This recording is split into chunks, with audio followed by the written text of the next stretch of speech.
El material audiovisual en este video ha sido utilizado única y exclusivamente con fines de ilustración y de entretenimiento. El contenido presentado puede herir la sensibilidad de algunas personas. Se recomienda discreción.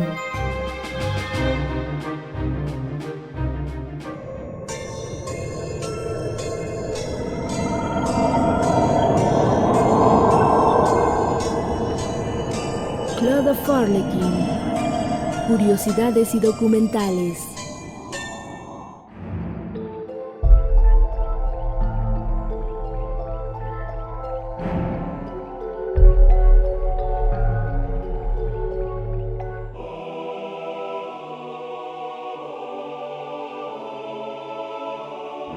Hola Arlequín, bienvenido al primer video del mes de marzo. Y bueno, este tema es interesante, ya que a lo largo de la historia del hombre se han tomado registro sobre lo que hay a su alrededor.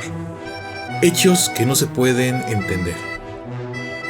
Esos temas, con franca incomprensión, se han vuelto muy atractivos para la industria de los filmes.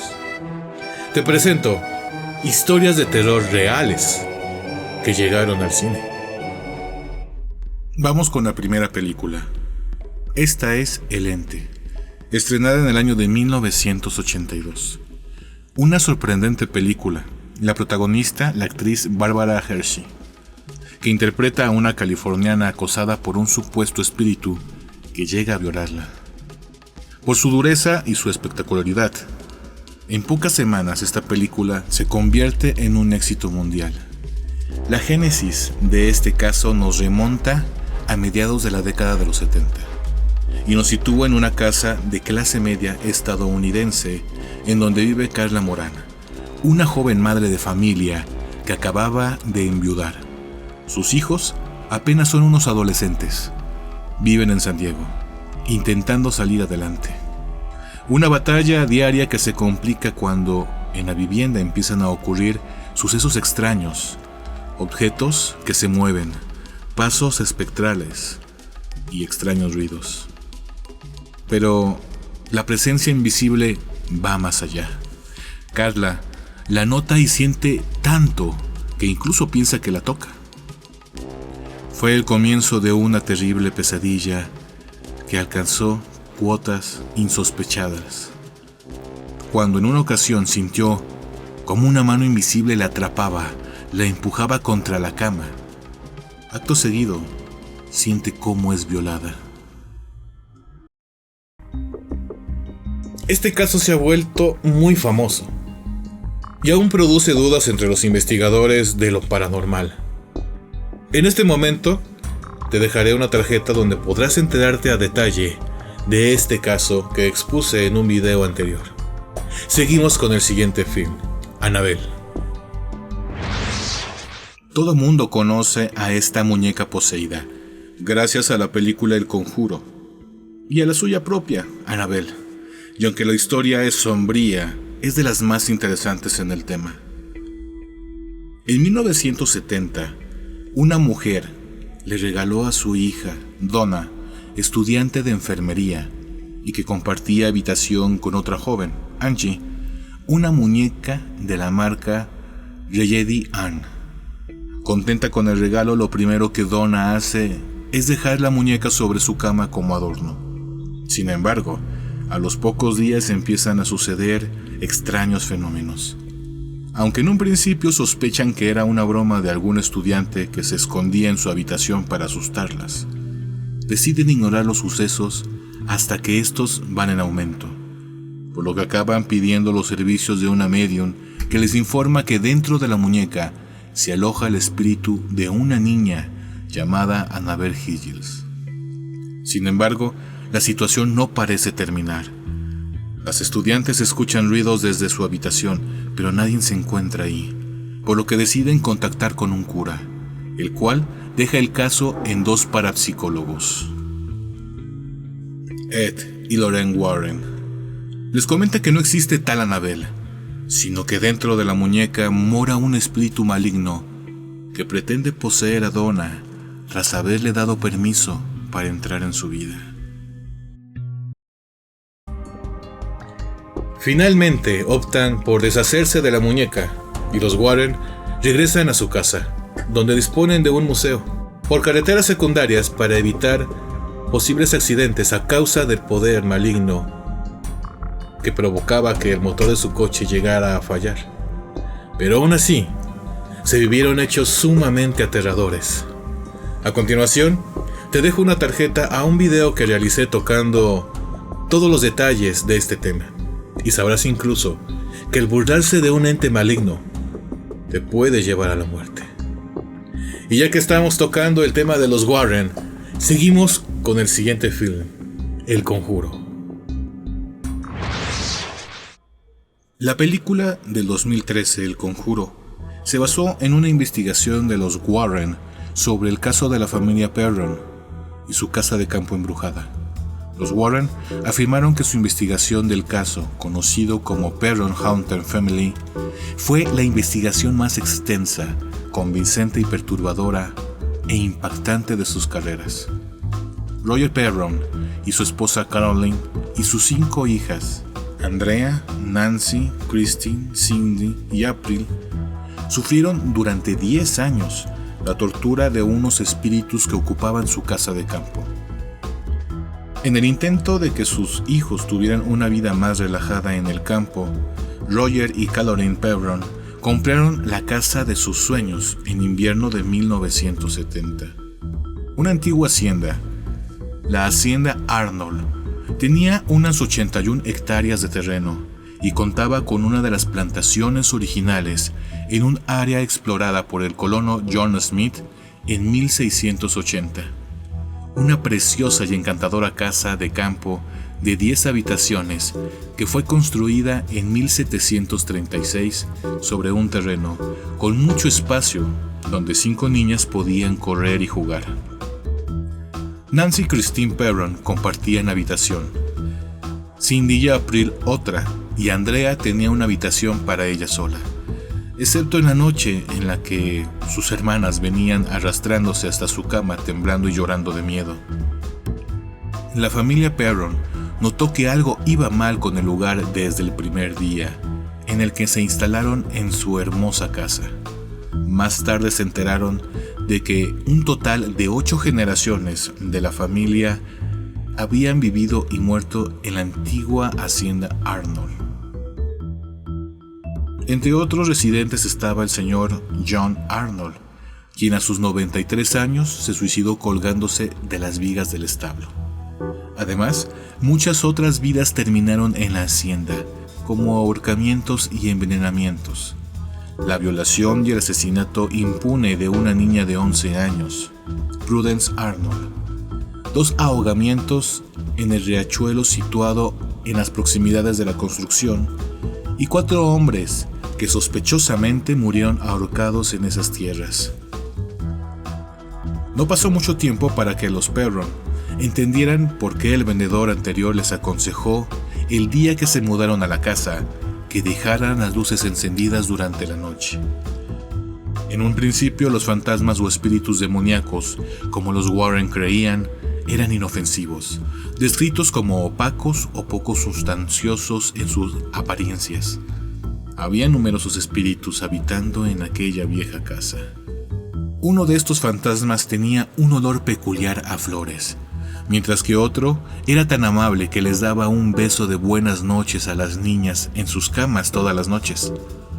Otro parecía ser el fantasma de un pequeño niño, que las niñas observaban hipnotizadas, empujando carritos de juguetes alrededor de la habitación.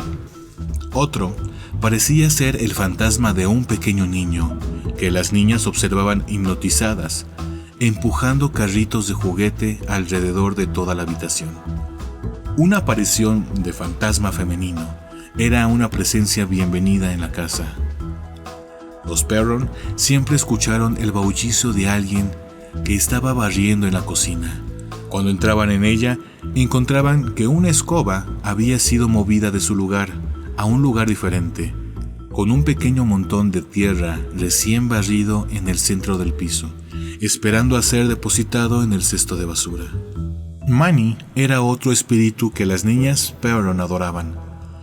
Creían que Manny era el espíritu de Johnny Arnold, quien se quitó la vida ahorcándose en el ático de la casa en el año 1700.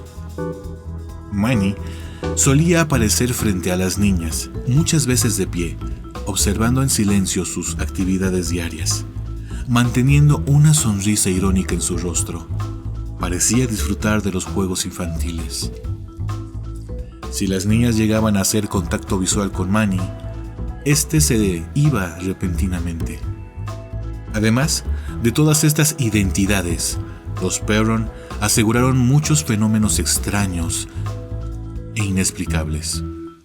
Camas que levitaban a unos centímetros del suelo, un teléfono que flotaba por los aires y que caía bruscamente al suelo cuando alguien entraba a la habitación, además de varios objetos que planeaban por toda la casa con total autonomía.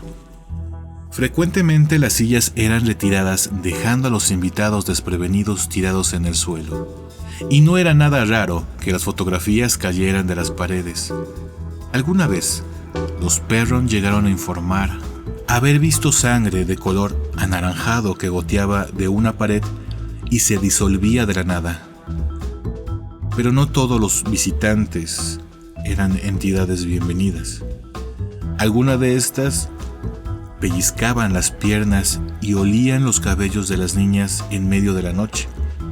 Otros golpeaban la puerta principal de la casa con tanta fuerza que toda la casa se sacudía.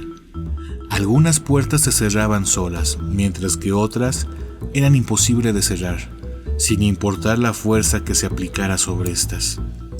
Una de estas entidades mantenía frecuentemente a esta familia en vilo, pues lloriqueaba frecuentemente en medio de la noche gritando «Mamá, mamá», mientras que otras apariciones torturaban a Cindy de 8 años, diciéndole incesablemente «Hay 7 soldados muertos enterrados en las paredes».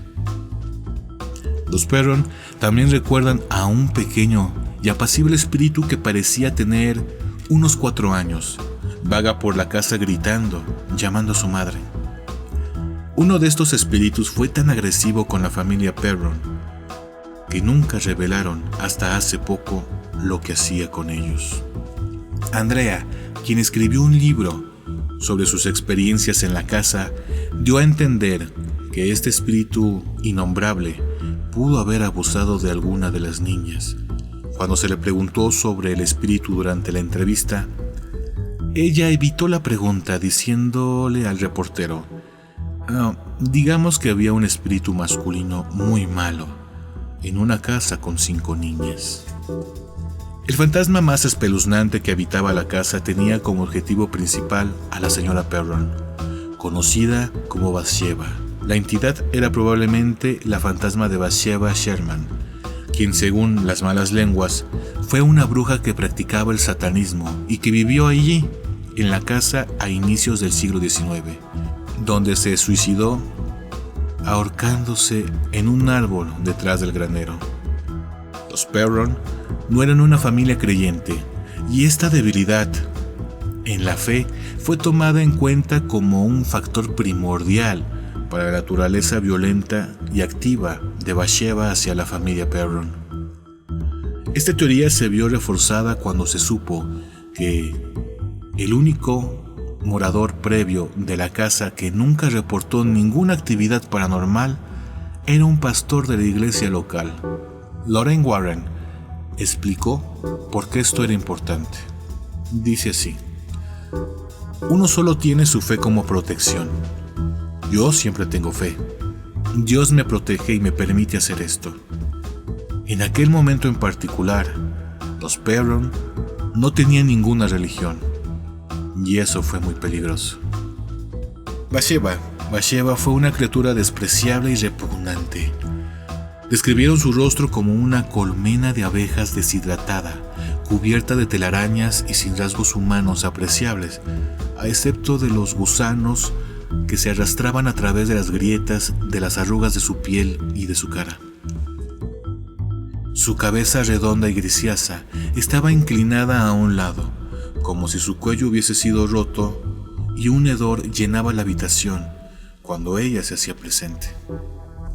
Fue fácil darse cuenta que Bathsheba tenía a su predilecto en la casa.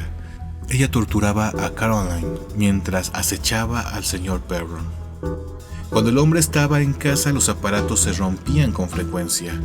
Roger Perron tomaba estos aparatos rotos y los llevaba hasta el sótano para repararlos.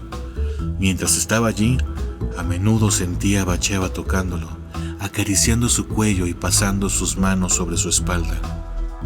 Pero mientras Bathsheba deseaba al señor Perron, odiaba a Caroline, su esposa. Era claro que Bathsheba deseaba que Caroline se fuera de la casa. Al inicio, Bathsheba trataba a Caroline de forma poco cruel. Caroline era estrangulada, abofeteada y solía ser golpeada con diversos objetos. Su mayor temor, el fuego, pronto fue descubierto por la entidad y la utilizó para aterrorizarla. Bathsheba batía antorchas contra su cama mientras le exigía que dejara inmediatamente la casa. Los Perron supieron de los Warren después de una de sus muchas charlas públicas y les insistieron en que los ayudara a salvar a su madre. En este punto creían que Bathsheba había poseído físicamente a Caroline Perron, y Ed Warren estuvo de acuerdo con dicha afirmación.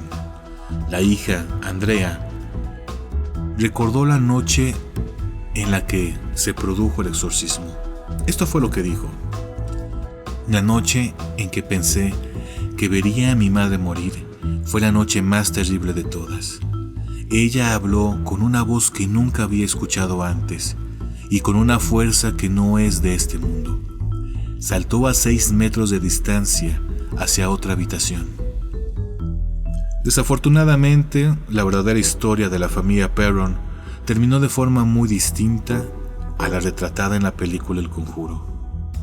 De hecho, los Warren no tuvieron éxito liberando a la familia Perron de su tormento infernal. Caroline Perron recordó la terrible noche y explicó que, a pesar de que las intenciones de los Warren fueron buenas, notaron que las cosas empeoraron en torno a ellos. Conforme la situación estaba fuera de control, Roger Perron exigió a los Warren que dejaran el sitio inmediatamente. A pesar de todas estas desafortunadas circunstancias, los problemas financieros mantuvieron a la familia Perron arraigado a su hogar durante 10 largos años. Incapaces de escapar, tuvieron que soportar las inconveniencias de los espíritus amistosos y las torturas de los malévolos. Por último, en el año 1980, ante la insistencia de Caroline, los Perron estaban financieramente habilitados para abandonar la casa. Se trasladaron a Georgia.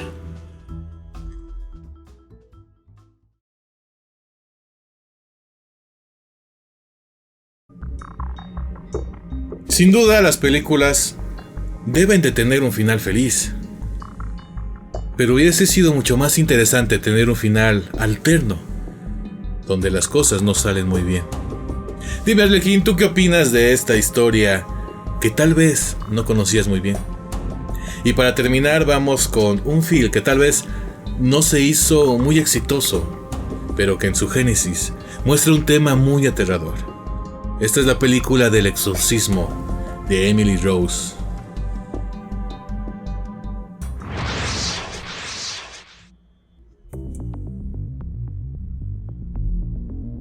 Emily Rose en realidad era una joven alemana llamada Annelies Michel. Desde su nacimiento el 21 de septiembre de 1952, Annelies disfrutó de una vida normal, educada religiosamente desde que era muy pequeña.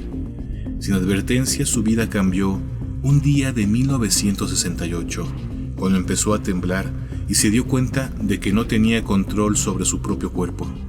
No pudo llamar a sus padres Joseph y Anna, ni a ninguna de sus 3 hermanas. Le diagnosticó con el gran mal de la epilepsia. Debido a los fuertes ataques de epilepsia y a la depresión que sigue, Annelies fue admitida para el tratamiento en el hospital. Poco después comenzaron los ataques. Ella empezó a ver imágenes diabólicas durante sus rezos diarios. Era el otoño de 1970, y mientras los jóvenes disfrutaban de las libertades de la época, ella estaba atormentada con la idea de que estaba poseída. Parecía no haber otra explicación a las imágenes diabólicas que aparecían mientras rezaba. Voces empezaron a perseguir a Annalise, diciéndole que se iba a achicharrar en el infierno. Ella le mencionó los demonios a los médicos solo una vez, explicando que habían comenzado a darle órdenes. Los doctores parecían incapaces de ayudarla, y ella perdió la esperanza en que la medicina podía curarla. En el verano de 1973, sus padres visitaron a diferentes pastores solicitando un exorcismo. Sus requerimientos fueron rechazados y les recomendaron que Annalise, de ahora 20 años, debía seguir con su tratamiento médico. Les fue explicado que el proceso por el cual la iglesia prueba la posesión o infestación es muy estricto, y hasta que todos los aspectos no sean cubiertos, el obispo no puede aprobar un exorcismo. Los requerimientos para nombrar alguno incluyen aversión por objetos religiosos, hablar en idiomas que la persona nunca ha aprendido y poderes sobrenaturales. En 1974, después de haber supervisado a Annalise por algún tiempo, el pastor Ernest solicitó permiso para realizar un exorcismo al obispo. La solicitud fue rechazada y seguida de una recomendación de que Annalise debería de recibir un estilo de vida más religioso con el propósito de que encuentre la paz. Los ataques no disminuyeron y su conducta se volvió mucho más errática. En casa de sus padres, insultaba, golpeaba y mordía a los otros miembros de su familia. Se rehusaba a comer porque los demonios se lo prohibieron. Annalise dormía en el suelo, comía arañas, moscas y carbón, y había comenzado a beber su propia orina. Se le podía escuchar por toda la casa gritando por horas mientras rompía crucifijos, destruía pinturas de Jesús y botaba los rosarios. Para ese momento, Annalise comenzó a cometer actos de automutilación, y el hecho de arrancarse la ropa y orinarse en el suelo era algo muy común. Luego de hacer una exacta verificación de su posesión, en septiembre de 1975, el obispo Joseph Stan le ordenó al padre Arnold Renz y al pastor Ernest a practicar un exorcismo. La base para este ritual era el ritual Romanus, el cual era, para ese momento, todavía un canon legal válido desde el siglo XVII. Se determinó que Annalise debería ser salvada de varios demonios, incluyendo a Lucifer, Judas Iscariote, Nerón, Caín, Hitler y algunas otras almas atormentadas que se manifestaban a través de ella.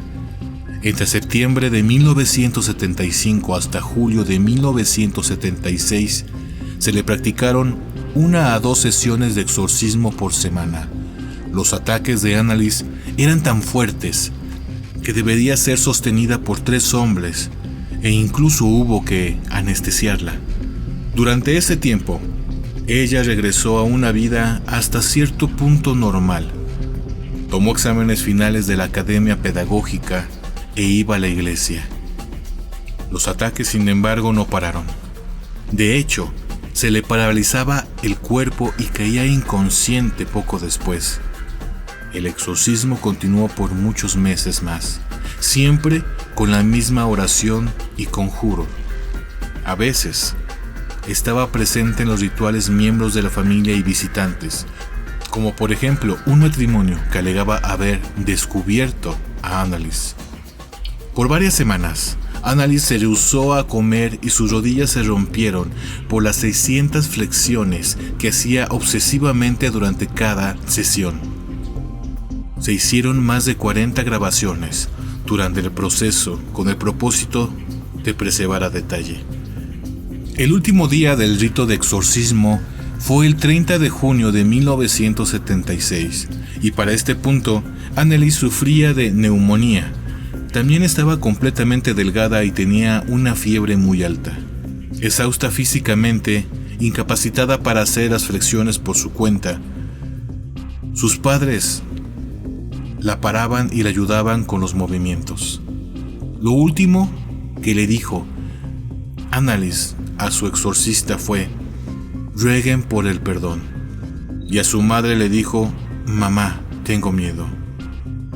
Ann Mitchell grabó la muerte de su hija al día siguiente, el 1 de julio de 1976 al mediodía.